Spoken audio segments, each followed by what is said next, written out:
ATM అన్నాడు, కేసీఆర్కు బీఆర్ఎస్కు ఏటీఎం అన్నాడు. మరి మూసీ ప్రాజెక్ట్ ఏంది, రిజర్వ్ బ్యాంకా కాంగ్రెస్ పార్టీకి? 1,50,000 కోట్లు అంటే భారతదేశంలోనే అతిపెద్ద కుంభకోణం కాదా ఇది? నమామి గంగేకి 40,000 కోట్లు.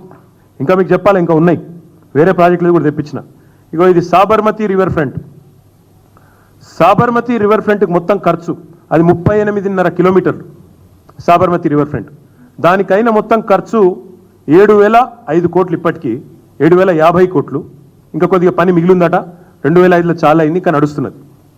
దాని తర్వాత యమునా రివర్ ప్రాజెక్టు 22 కిలోమీటర్లు ఢిల్లీ పక్కకు, ఇక దాని ఖర్చు 1000 కోట్లు,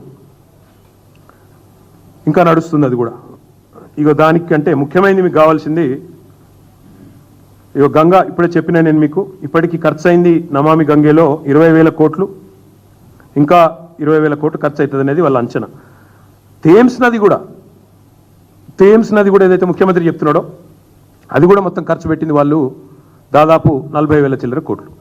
మరి నేను అడిగేది ముఖ్యమంత్రి గారిని, ఇంతకంటే ఈ అన్నిటికంటే అద్భుతాన్ని ఏదో నేను ఆవిష్కరిస్తా అంటే దీని మీద వచ్చే రిటర్న్ ఆన్ ఇన్వెస్ట్మెంట్ ఎంత, రాష్ట్ర ప్రజలకు కొనగూరే ప్రయోజనం ఎంత, లాభం ఎంత, ఎవరి కోసం చేపడుతున్నావు మూసి చెప్పమని కోరుతా ఉన్నా.